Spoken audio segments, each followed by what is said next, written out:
Hey guys, Toby here from Hadler Fitness. Alright, so today we're covering off on a sick little workout edit I'm doing. It's just going to be just your basic compound lifts. It's going to be that with the perfect form and how to carry those out. I'm just going to show that. And then, so what I'm going to go through now is flexible dieting. How to eat the foods you would like and meet your goals. Okay, so what I mean by this is with flexible dieting. So, like, in the fitness industry, there's two types of people. So people that are like massive gym junkies that go to the gym 6 days a week, train biceps, back, bicep, backs, legs. They do it once a week and they eat 6 to 8 meals a day. And they think breakfast is the most important meal, rada. They think meal frequency, meal timing is the most important thing. And then there's people like myself that have done the research, have implemented it, and train on upper body, lower body split or a full body system and do strength training and have like volume targets and periodize their training and use flexible dieting. Okay, so flexible dieting is the most it's crazy what it's done to my life. It's the best thing you can do, honestly. From my own perspective, it's the best thing that you can do. So basically, flexible dieting is having an understanding of what you're eating, your macronutrients, and you base your calorie intake off your goals. So basically, like my life at the moment, I'm just trying to maintain my weight around that 96 to 98 mark. So I do this and I fit my calories into my lifestyle. So I'll look at what I'm doing for the day. So if I'm going out for friends with dinner, I'll implement intermittent fasting. So basically, intermittent fasting is eating for an 8-hour window and fasting for 16 hours. So basically, I stop eating the night before at 8 p.m. and I won't eat until midday the next day, okay? So, and then I'll eat in midday. Basically, my meal will consume lean protein and some fats, and probably basically a salad and maybe a steak or just a bit of fish or whatever. And then when I'm going out with my friends, I've got roughly like 2,000 calories to play with that night.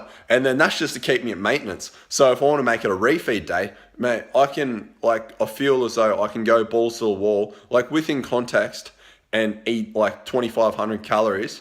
That might seem absolutely absurd, and people are like, you can store that as fat. No, but basically, here's the thing. So my daily maintenance calories is around 4,000 just to maintain my current weight. So to do that, just with my activity levels and my BMR and a couple other little things, my current body fat percentage and like all those things that's taken into account to work out your calories, just as a ballpark figure, give or take a couple of hundred, with the roughly a 20% error for calculating calories. So given that I've got a taper between 3,800 to 4,200 to maintain my weight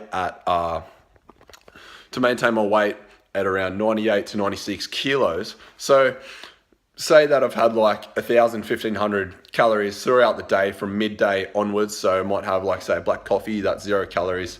I've had some nuts. I've had maybe, I don't know, a chicken avocado sandwich for kasha, which might have been 400 to 800 calories, even 1,000. So I've still got like a large amount of calories to play with. And then I can have this at dinner time. I can have this in one meal, because meal frequency and meal timing do not matter, okay? What matters is your daily macronutrient intake, okay? So meeting that 4,000 to maintain my weight. Though, with the thing is, meal frequency matters for people that struggle to meet their targets or eat under or regularly eat over, okay? So people that eat over, intermittent fasting is a really good tool because it gives them an eating window, and obviously they fast majority of the day. So you can only eat so much before you're full and content. And people think meal frequency, eating 6 meals a day, stokes your metabolic fire.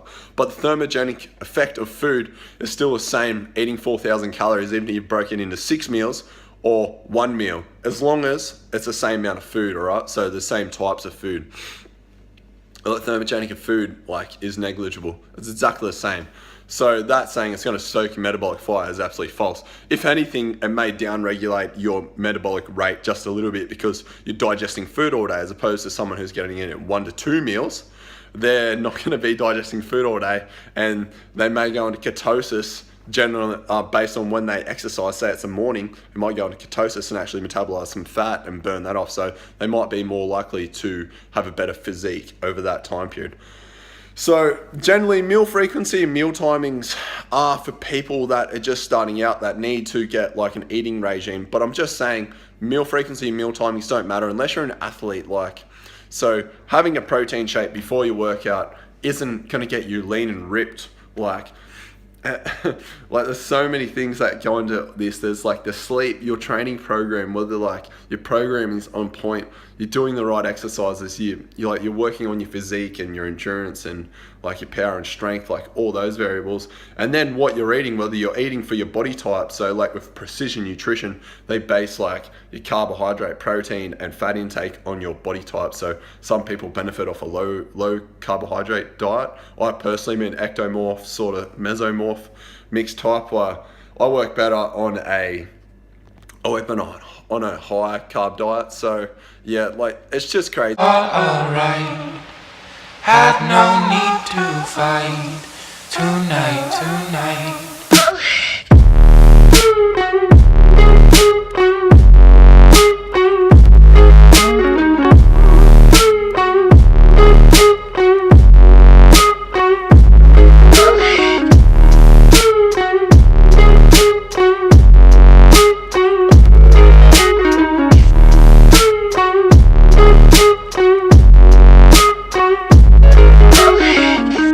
Cast me far away, play these little games, acting all okay, today. Cast me far away, play these little games, acting all okay, today.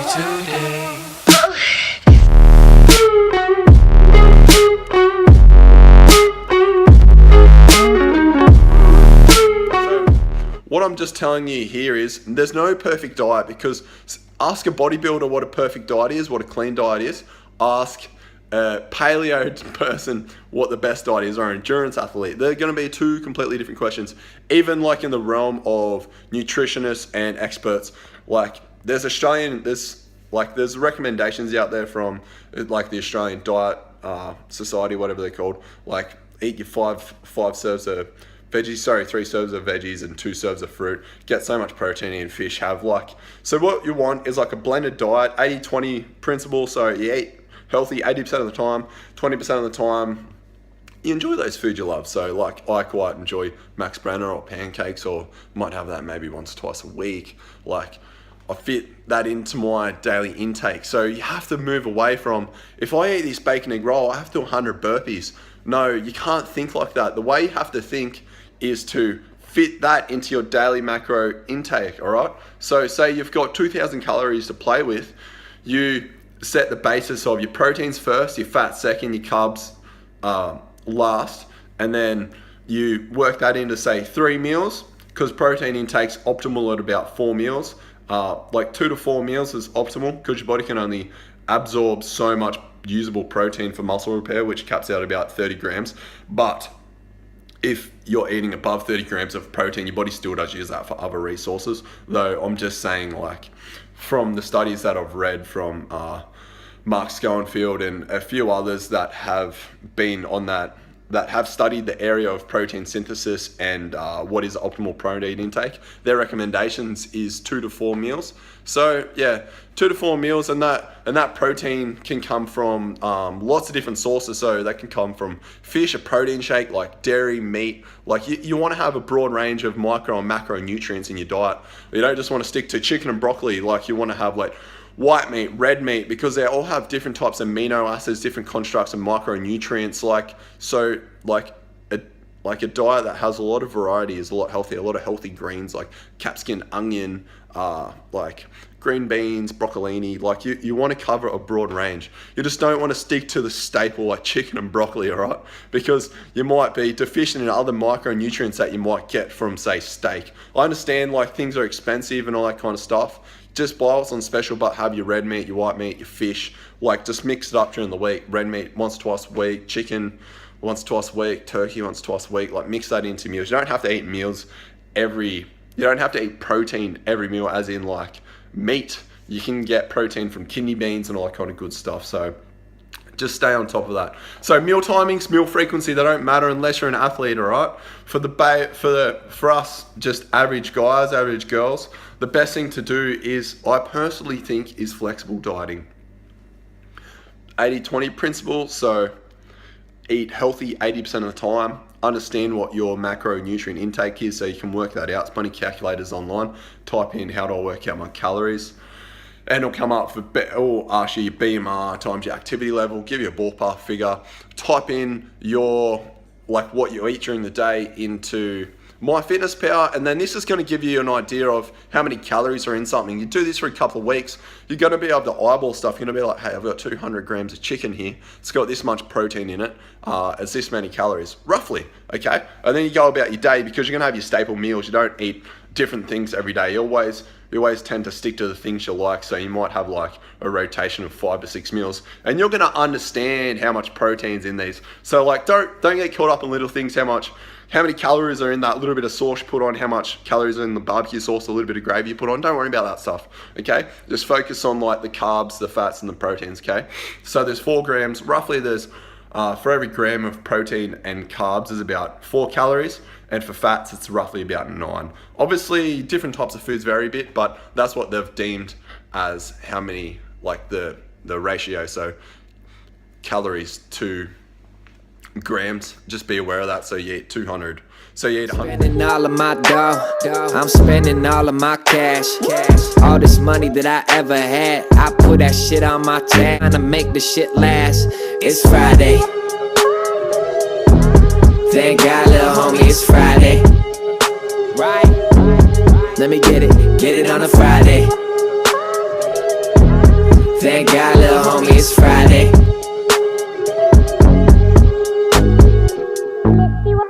Ordering shots of tequila, that shit got me stuck in a daze. I can't believe that I'm still on my feet. Matter of fact, I'm fucking amazed. I don't think I feel my face. All of this liquor keeps losing its taste. Taking these shots and I hit that shit raw while the girl at the bar says. So 100 grams of chicken is gonna be, say, 400 calories. And there'll be so much protein, so much fat, and probably minimal carbs in that. And you eat, say, 100 grams of rice, that will be 400 calories, and that'll have so much protein, so much fat in it. And then MyFitnessPal will do all the hard work for you, does all the calculations. All you have to do is enter in your food. You don't have to do that every day, but just do that so you're accountable, you're tracking, you understand. Just be aware there is an error rate. So generally you want to set your proteins first, fat second, then carbs come last. Majority of diets in the Western society, carbs basically make up about 50%, proteins 25, and fats might be 25, and they vary to like 10 to 15% each. So yeah, guys, like if you have any questions, shoot them below. Like as we're covering off, like I personally do not think, just for the average person, you don't have to really count calories. Meal frequency doesn't really matter. Like breakfast is not the most important meal of the day. Like that myth has been debunked for so long. And nutrient timing, like having like a post-workout meal, like smashing protein shake post-training, like straight away, or having like your fast-acting carbohydrates before training, just to get that extra rep in, like those things really don't matter. The thing is just being consistent, eating relatively healthy, and just enjoying life and living it to the fullest, okay, guys? You don't want to be that guy that's 60% shredded, doesn't have a social life, doesn't have any friends, and didn't actually enjoy the process of getting there. Because that's the best part about enjoying yourself, still being able to eat like big nutritious meals and fit that into your intake, enjoy your time with friends, go to the gym, lift heavy weights, feel good about it, like just crush life. Like, and this will go through all areas, and it's so stress-free. Like life is challenging, but like when it comes to nutrition, like I personally think it is quite easy once you have just that general understanding of what the difference between foods. You don't have to do a nutrition course for this, guys. You can work this out through MyFitnessPal, and then just having your staple meals and working out like roughly how much protein's in something and how to hit your daily needs, how to hit your specific needs. And then you just base that on your goals. You want to bulk, eat above maintenance. You want to lose weight, eat below maintenance, and just up the exercise a little bit. Yeah, go from there. Any questions, hit them below. Like, subscribe, comment, guys. I really want to hear from you. Like, yeah. So join the group, Fitness Circle. You can type it on Facebook, and there's about 60 members in there. The group's slowly growing each day, always answering questions. Yeah, so we'll go from there, guys. Hope you guys enjoy the gym edit. See you in the next one.